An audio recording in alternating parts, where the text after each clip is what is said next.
Hello, I'm Ara from 2154A. Hi, I'm Avanish from 345 Hi, I'm Austin. I'm from 1008. Hi, I'm Ayush. I'm from 5716. Hi, I'm Nathan from 2154E. And this is our robot explanation video. Starting with the drivetrain, we run 6 motor, 450 2.75. It's a really good drivetrain, and we also make sure no ODOM, because ODOM is only for fake people. And and we put battery here because lower cog, and we use screw joints because less friction. Can we talk about this? Oh yeah. Yeah. So we have these wedges, really cool. We actually pick up big, strong robots and men as well. So it's really nice. We go between the gears and we just go like that. Action part. Yeah. So this is the mash loader, and we spent quite a few hours on this. So previously we had like poly here on top of this singular standoff, and that would be our liner too.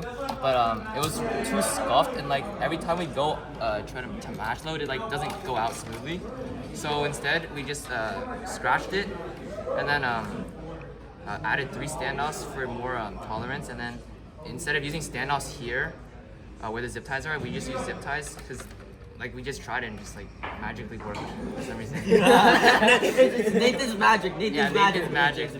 And then because we have this tolerance, literally this standoff can go outside of the mash load bar and it would still mash. You want to have a demonstration? No, we don't. Yeah. How we demonstrate. So the match load neck goes into the intake. This picks up balls decently well. It's chained to this rotor, which is on this 600 RPM motor, and it's chained by just putting it on the sprockets. The intake can go to both the mid goal through here by spinning this outwards and this upwards, and also through this top by just spinning this. We'll talk about the hood later. And then we also have this aligner to align to the goals.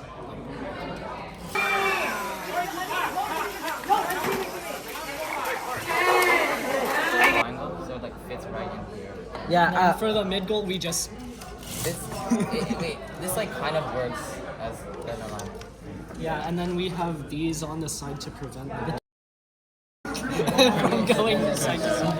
Alright, and so next is this trap door we have on top. And so the purpose of this trap door is that as we collect these balls in our intake, we want to make sure to hold them, and then all of a sudden, when we're at the goal, then we can actually score them. And so when we're ready, the trap door will open like that, and then we will be able to score all the balls into the top goal. Now, if we want to go to the middle goal, what we'll do is that,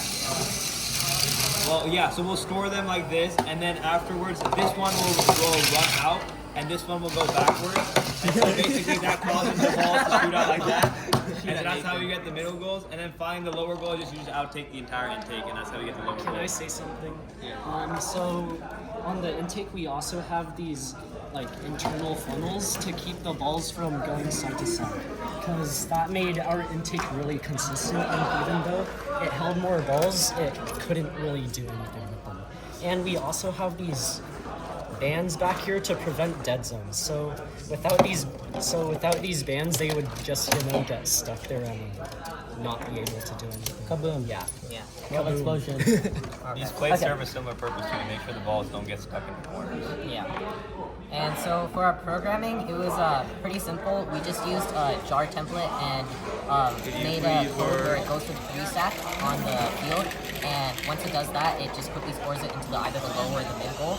And then it goes to the maximum zone, grabs those balls and also empties out our opponent's balls, and then it scores it onto the top goal.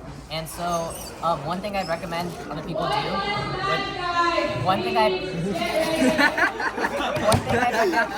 recommend people do with their programming is to make sure they're actually flying a simple route, because this year you don't really have to do anything too complicated, just simple turns, consistent guiding, And as for how this robot could actually be improved, first off, I'd probably recommend teams don't make a drivetrain this long. We just made this just because that's what we had laying around, but I'd recommend something shorter, as this makes the mash loader much easier to fit in size and whatnot. Additionally, a faster speed would probably be better for this game rather than 452.75. The other thing I'd recommend is out the back over here. Teams could probably implement a lot of different strategies. They could have a basket to hoard balls, or they could even have a trap door for color sort, and they could even have like D-Score Max or something like that. So yeah. Next up, we talked about the CAD and how we make all our custom pieces. Since this is an RI3D and we don't really have access to a laser cutter all the time, we actually 3D print our poly. We printed on. What's so funny? We 3D print everything on a bamboo P1P or something, and it comes out really well. We CAD everything on shape, and I make sure to do these curves, and we CAD an entire robot. Sometimes depends, but. Yeah, you see, like, beside the Bobby quote, you're not in a position of authority. You're not in a position of authority right now. Okay? You can actually improve on, so this liner is a half cut because we had it laying around, but you should use a high strength axle or something stronger. This thing's like bent. No. It's like very bent. Yeah. And then these standoffs are also like scuffed. Yeah. Maybe they. Oh yeah.